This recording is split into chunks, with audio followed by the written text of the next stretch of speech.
नमस्कार, समाचार प्लस झारखंड बिहार देख रहे हैं आप और आपके साथ मैं हूं अनुजा। समाचार प्लस के इस खास प्रोग्राम बात बेबाक में आपका स्वागत है, जहां पर हम नेताओं से करते हैं बातचीत और झारखंड के ज्वलंत मुद्दों पर वो रखते हैं अपनी राय।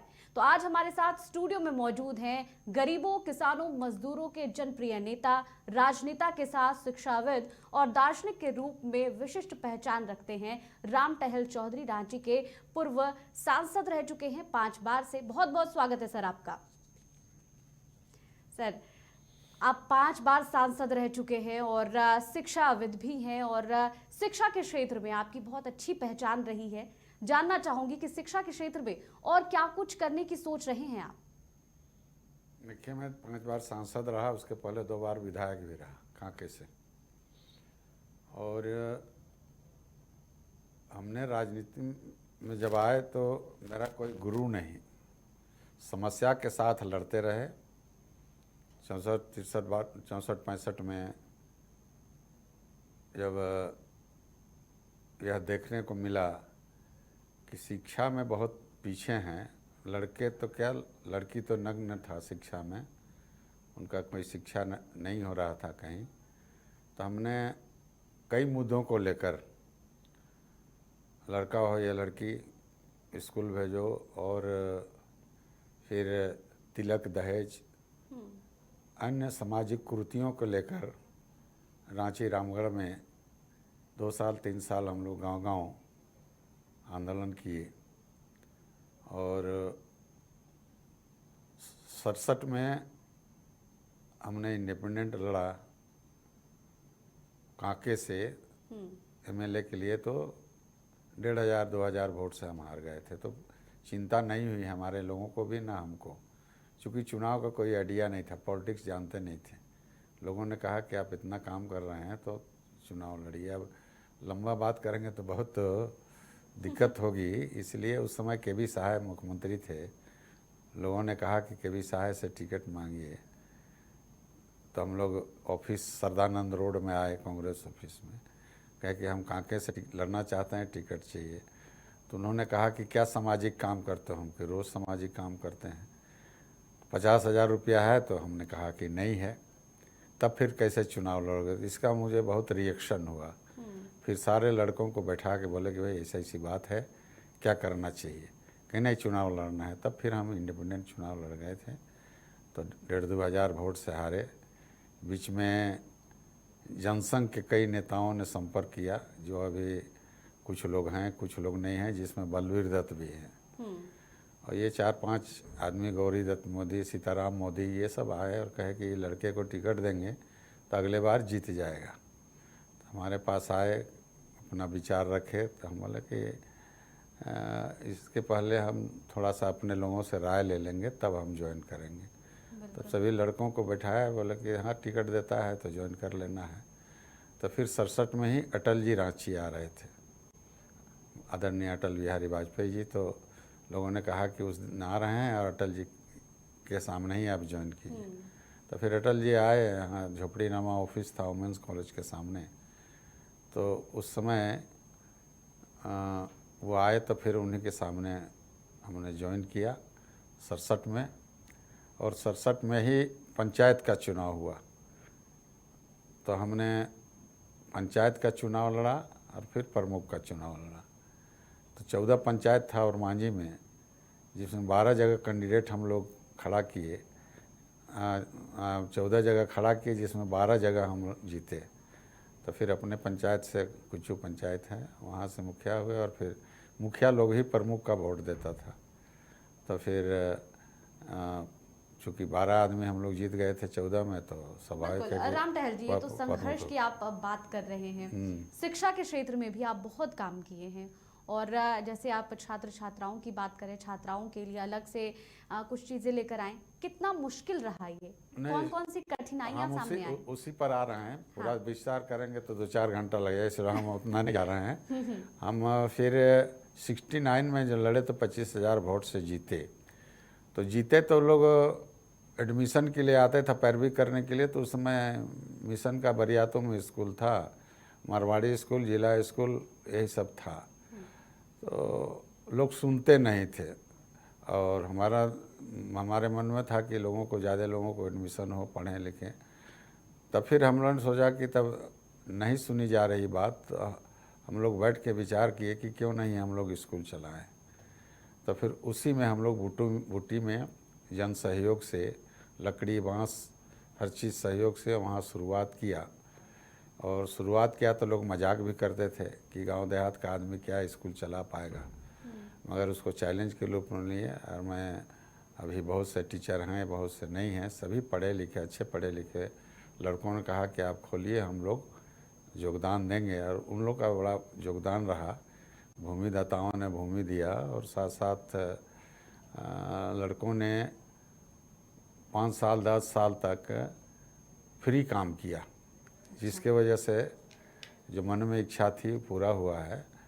और जब हम लोग शुरुआत हुआ, स्कूल जब ठीक चलने लगा तो इसका एक रिएक्शन हुआ, और रिएक्शन हुआ और हर जगह डिमांड हुआ कि हमारे यहाँ भी हाई स्कूल, तो हम चाहते कम से कम हाई स्कूल तक हम स्कूल खोलें ताकि मैट्रिक तक लड़का लड़की पढ़ सके गांव में। तो फिर हम लोगों ने शुरुआत किया, और जहाँ जहाँ दूर दराज में स्कूल नहीं था वहाँ बूटी ही एक शहर के नज़दीक है, बाकी सब ग्रामीण क्षेत्र में है। और लोगों का भी, आम आदमी का भी पूरा सहयोग मिला। 10-12 साल हम लोग लॉटरी चलाए। लोगों को इतना विश्वास था कि चौधरी जी का लॉटरी है तो मेरा पैसा व्यर्थ नहीं जाएगा, ये विश्वास से लोगों ने खुल कर लॉटरी लेता था, उससे फिर डेवलपमेंट होता रहा। तो ये शुरुआत की है हम लोगों ने। और आज जब देखते हैं कि अभी तो आपको बूटी में CBSE का सेंटर का इंटर तक है, फिर हाई स्कूल है, फिर झारखंड बोर्ड से भी हाई स्कूल है, इंटर तक है, और फिर बीएड और एलएड भी है, जो प्राथमिक शिक्षक का ट्रेनिंग होता है, और बीएड भी है, ये चल रहा है। फिर और मांझी में इंजीनियरिंग कॉलेज भी है, डिग्री कॉलेज भी है, इंटर भी है, हाई स्कूल भी है, 4-5 संस्थाएँ और मांझी में भी है। इसी तरह से मुरी, उधर बुढ़मू और यहाँ मनोहरपुर चाईबासा, वहाँ भी स्कूल बढ़िया इंटर तक चल रहा है।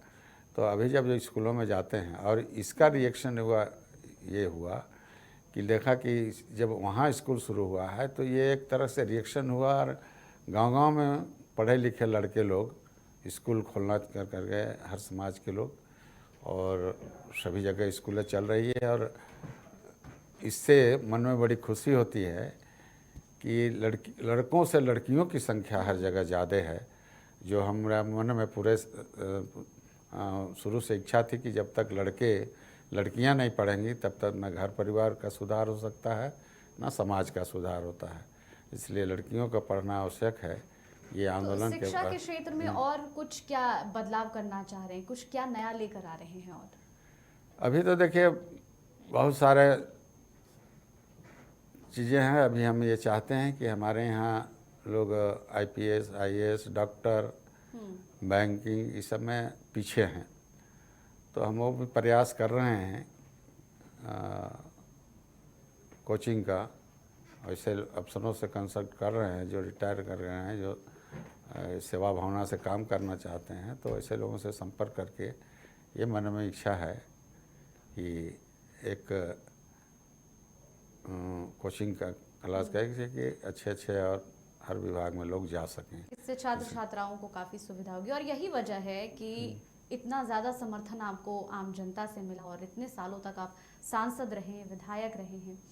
2024 में आम चुनाव हो रहे हैं।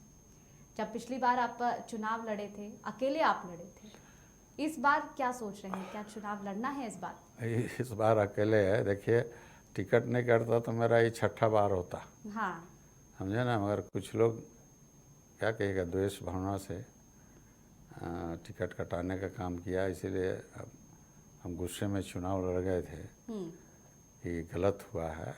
अगर लड़ना होता तो पार्टी का संविधान में आप लाते कि भाई उम्र की बात है तो उसमें लाते, मगर किसी पॉलिटिकल पार्टी में और आज तक एज फैक्टर नहीं रहा। फैक्टर यही रहा कि हर पार्टी यही सोचता है कि कौन मेरा जीतेगा, कहाँ से कैसे सीट आएगा, वो फैक्टर था।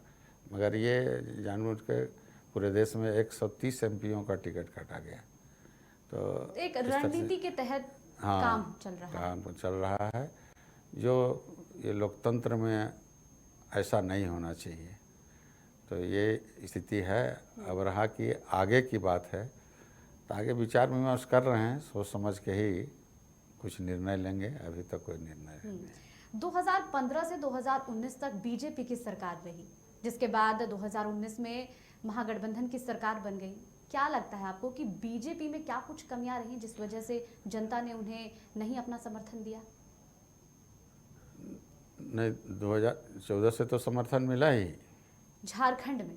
हाँ, झारखंड में बीजेपी की सरकार रही, उसके बाद फिर महागठबंधन की सरकार यही सब हुआ कि जहाँ अहंकार होता है, मैं एक ही बात जानता हूँ, जिसको जहाँ अहंकार हो गया तो उसका विनाश होता है।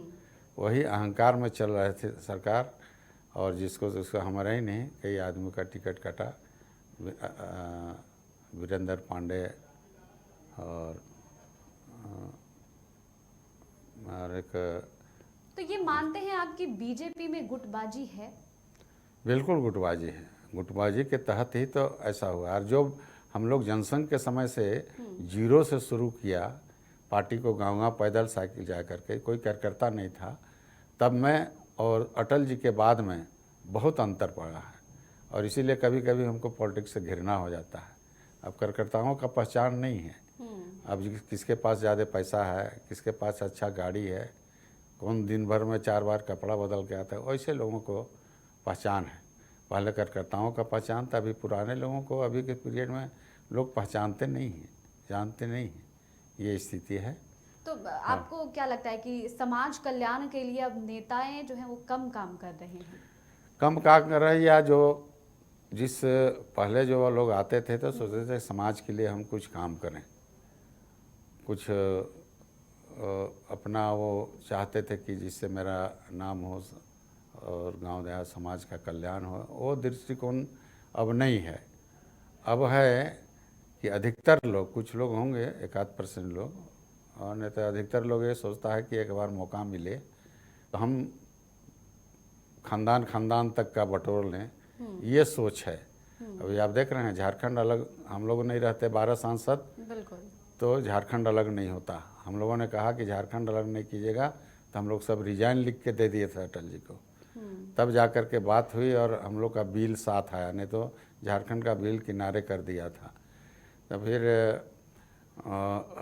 हम लोगों ने जो रिजाइन लिख के दिया, तो उसके बाद अडवाणी जी बुलाए, गृह मंत्री थे, और कहें कि कहा है आप लोग रिजाइन लिख करके दिया। हम कहे नहीं, बिल नहीं आ गया तो हम लोग रिजाइन करेंगे, हम लोग गाली नहीं सुनेंगे पब्लिक से। तो कहें कि क्या चाहते हैं हम, कि हमारा बिल भी उत्तराखंड और छत्तीसगढ़ के साथ आना चाहिए, पहले किनारे कर दिया था। तब फिर 9 बजे पार्लियामेंट में कैबिनेट का बैठक करके तब फिर बिल आया। अच्छा, हम लोग का जो सोच था कि झारखंड अलग होगा तो झारखंड के लोगों का विकास होगा, हर सुविधा मिलेगी, मगर झारखंड अलग हुआ तब से लूट मच गया यहाँ। भ्रष्ट अफसर, भ्रष्ट नेता, भ्रष्ट ठेकेदार, ये झारखंड को लूट लिया। जो अभी कई आप देखे होंगे, नियोजन नीति को लेकर छात्रों का प्रदर्शन देखने को मिला था। सदन के बाहर प्रदर्शन कर रहे थे, इस दौरान कई छात्रों की गिरफ्तारी भी हुई। इसको कैसे देख रहे हैं? देखिए, पहले पढ़े लिखे लोग नहीं थे, अब पढ़ लिख गए हैं तो हर लोग अपना अधिकार को समझ रहा है। आखिर झारखंड क्यों हुआ? यहाँ लोगों को रोजी रोटी मिले, यहाँ का विकास हो, इसलिए हुआ। अब यहाँ के लोगों का अभी नीति जो बनाए हैं जिला वाइज, ये सरकार जो बनाई है, बिल्कुल गलत है। क्या गुमला सिमडेगा में कोई आदिवासी छोड़ के दूसरा जात नहीं है? ठीक है, जितना जिसका संख्या है उस आधार पर आप उसको जगह दीजिए। तो ये भी सरकार जो है ना, उल्टा पलटा करती रहते हैं, चाहे सरकार को समझ नहीं है या अधिकारी गलत सुझाव देते हैं, मगर ये गलत है। और लोगों को रोजी रोटी चाहिए, और कब तक बर्दाश्त करेगा? आज बेकारी बेरोजगारी पढ़ लिख करके लोग रहेंगे तो अपना अधिकार चाहेंगे, और उस दिन जो विधानसभा में वो अपने अधिकार के लिए शांतिपूर्वक धरना देने के लिए गए थे और उनकी बात सुननी चाहिए। अगर सुनते तो शायद बात आगे नहीं बढ़ती, मगर छात्रों के साथ जो भी हुआ, गोली चला, लाठी चला, जो भी हुआ ये गलत हुआ। प्रजातंत्र में सबको। लेकिन ये शुरुआत से ही ऐसा रहा है कि जब भी आंदोलन होता है, गिरफ्तारियां होती हैं, लाठीचार्ज होते हैं, तो ये तो शुरू से ही रहा है। नहीं, शुरू से रहा तो परिस्थिति को देख करके वो भी करना पड़ता है। अगर ऐसा परिस्थिति आ जाए जो मॉब है वो कंट्रोल से बाहर आ जाए तो उस हालत में सरकार करती है और करना भी चाहिए। मगर जहाँ मांग के लिए अपना नारा लगा रहे हैं, अपना अधिकार के लिए मांग कर रहे हैं, वहाँ छेड़छाड़ नहीं करना चाहिए ना, इस तरह का कार्रवाई नहीं होनी चाहिए। हम लोग भी बहुत आंदोलन किए हैं, मगर कभी वैसा नहीं। एक आध दो बार दिल्ली में हम लोग आंदोलन पार्टी की ओर से किए थे, तो अश्रु गैस भी चला,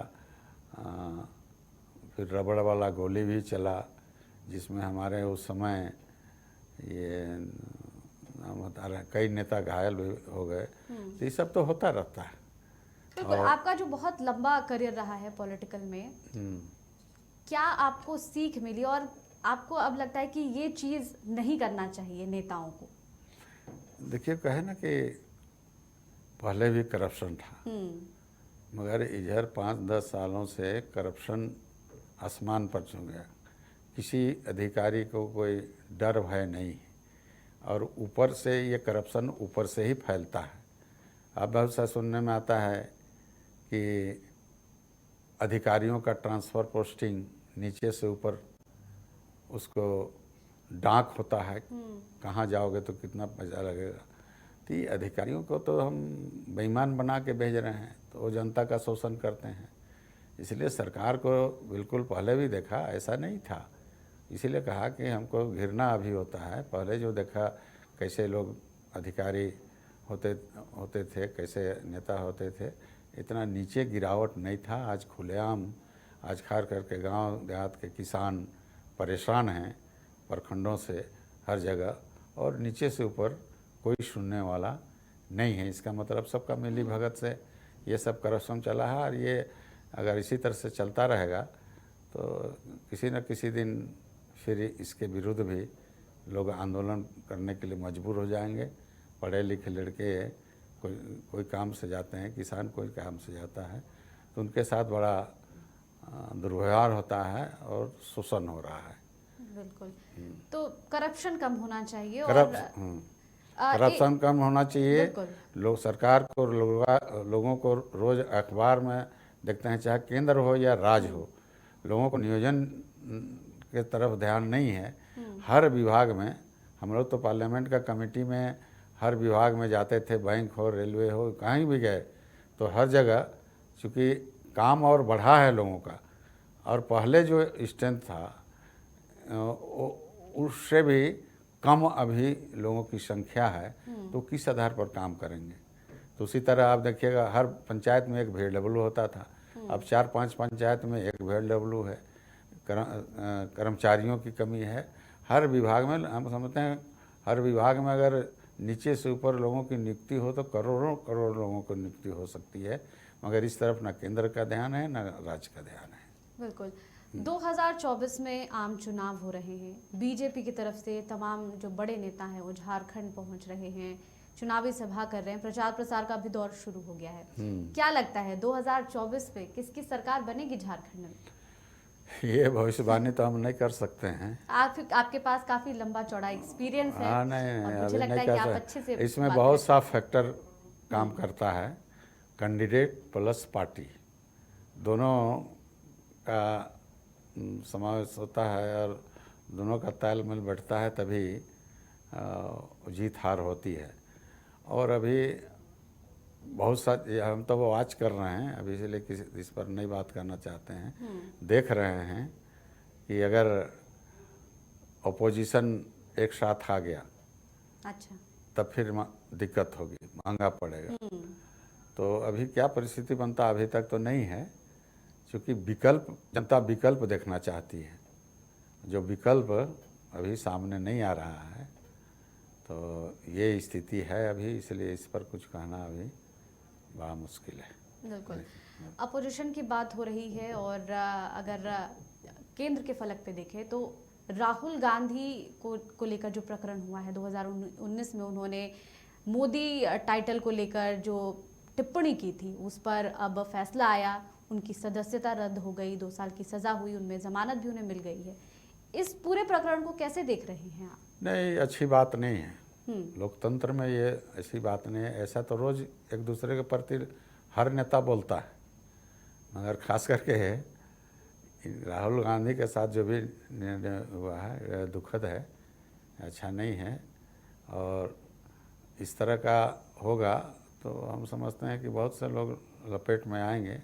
और चूँकि पॉलिटिकल आदमी कुछ भी कहीं बोलता है तब बोली और बात पर इस तरह का सदस्यता चला जाए तो ये अच्छी बात नहीं है। इसलिए अभी जो चल रहा है, एक तरह से कहिए कि जो विरोध पक्ष के लोग हैं उनको छोटी छोटी बातों को लेकर जो परेशानी हो रही है लोकतंत्र में अच्छा नहीं है, और इससे सरकार का छवि भी नहीं बनता है। इसलिए सरकार को जो कांग्रेस के तमाम नेता हैं वो प्रदर्शन कर रहे हैं और उनका कहना है कि केंद्र सरकार केंद्रीय जांच एजेंसियों का दुरुपयोग कर रही है, राहुल गांधी को फंसाने की कोशिश की जा रही है, इस पर क्या कहेंगे?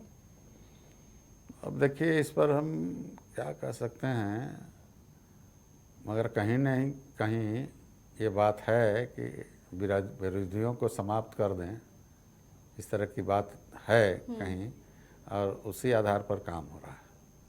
अभी 1 बजे उनका प्रेस कॉन्फ्रेंस था राहुल गांधी का। इस दौरान वो कह रहे थे कि लोकतंत्र खतरे में है और इसके लिए वो लड़ाई करेंगे। आपको भी लगता है क्या कि लोकतंत्र खतरे में है? इसलिए लगता है कि आज जो स्थिति है, जो भी अगर सरकार के विरोध में कुछ बोलता है और उसके साथ इस तरह का आइडिया और ये और होता है कार्रवाई, तो इससे तो लगता है कि लोकतंत्र में किसी को बोलने का भी आज़ादी नहीं है। पार्टी के लोग तो नहीं है बोलते हैं, और सही बात हम लोग बोलते थे, हम भी बोलते थे उस समय। गलत हो रहा है, सरकार गलत कर रही है, तो केंद्रीय नेतृत्व बताते थे कि झारखंड में ये गलत काम हो रहा है, तो इसको मान लेते थे कि पार्टी विरोधी बोल रहा है। हम लोग तो इसलिए बोलते थे कि आप सुधारिए तो फिर ये आपको काम आएगा। और 12 सांसद हम लोगों ने लिख के दिया था कि 1 साल के बाद चुनाव है, इसलिए और इस तरह का काम हो रहा है, बहुत सा काम। अब यहाँ हमने उठाया था पार्लियामेंट में बार कि झारखंड ऐसा एक राज्य है जहाँ 6 महीना में जात बदलता है। तो जात तो बदलता नहीं है, मगर यहाँ 6 महीना में सर्टिफिकेट में विद्यार्थियों को कितनी परेशानी होती थी, स्टाइपेंड नहीं मिल पाता था, नौकरी के लिए अप्लाई नहीं होता। तो ये सब जो छोटी बातें थी, चाहे आपको स्कूल मर्जर हो रहा था, और ये जो टीचर थे, पारा टीचर, उनको हटाने की बात चल रही थी, तो ये सब लेकर के हम लोग विरोध करते हैं कि अभी चुनाव है, ये सब मत कीजिए। तो यही बात से तकलीफ लगता था, और इसी का भुक्तभोगी हम लोग हैं अभी। अच्छा, स्कूल जो मर्जर हुआ था, इस चीज़ को कैसे देख रहे हैं? इस दौरान कई स्कूलें बंद कर दी गई, स्कूलों को मर्ज कर दिया गया। इस दौरान ये भी हुआ कि कई ऐसे स्टूडेंट्स जो हैं जो बहुत दूर रहते थे, उनके पास स्कूल था, वो वहाँ जाते थे, लेकिन जब स्कूल मर्ज कर दिया गया तो वही स्कूल बहुत दूर हो गए, तो बहुत बच्चे वहाँ तक नहीं पहुँच पाए। देखिए, सोच में अंतर हुआ ना। यही अटल अडवाणी जी की सरकार थी, अटल जी की, तो उन्हीं लोग के कहने पर उन लोग कहा कि जहाँ जहाँ दूर पड़ता है, जंगल है, पहाड़ है, लोगों को दूर जाना पड़ता है बच्चों को, वहाँ वहाँ प्रस्ताव दीजिए, सब जगह स्कूल खुलेगा। और उनके समय में स्कूल खुला और इनके समय में बंद हुआ, अंतर है। बिल्कुल। अच्छा, अपोजिशन की बात कर रहे थे, 2024 में चुनाव हैं और अभी जब राहुल गांधी का ये प्रकरण हुआ है तो अपोजिशन के कई ऐसे नेता हैं जैसे कि ममता बनर्जी हो गई, केजरीवाल हो गए, ये सभी जो है अभी राहुल गांधी को अपना समर्थन दे रहे हैं।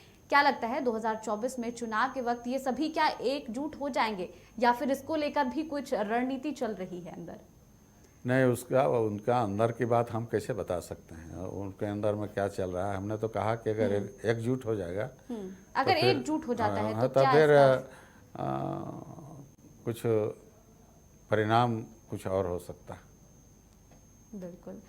क्योंकि महंगाई, बेरोजगारी से पूरे देश में लोग त्राहिमाम कर रहे हैं और करप्शन उतना ही हर जगह बढ़ गया है। तो ये लोग भीतर से कोई खुश नहीं है। भीतर से तो ये सब चीज़ें लेकर के जो पार्टी में जिस दल में हैं वो लोग भी खुश थोड़ी हैं, क्योंकि चुनाव लड़ना है। तो ये सब होता रहेगा तो नुकसान तो सबको है। 2024 में ही विधानसभा के चुनाव भी हैं और हाँ, जेएमएम और मुख्यमंत्री हेमंत सोरेन महागठबंधन का 3 साल से ज्यादा का कार्यकाल भी खत्म हो चुका है। क्या लगता है कि अब किसकी सरकार होगी, आपकी तरफ से क्या पहल होगी? इनको भी बहुत सुधार करने की ज़रूरत है। ये जो अब काम कर रहे हैं इसमें सिर्फ अखबारों में नहीं आने से अभी नियोजन नीति नहीं क्लियर की है आपको। उसके अलावे अभी टीचरों का आप लोग हमसे ज़्यादा और आप ही लोग के माध्यम से जानकारी मिलती है कि साल भर से सरकार कर रही कि हम 50,000 टीचरों की बहाली करेंगे और आप स्कूल को अपग्रेड करते जा रहे हैं।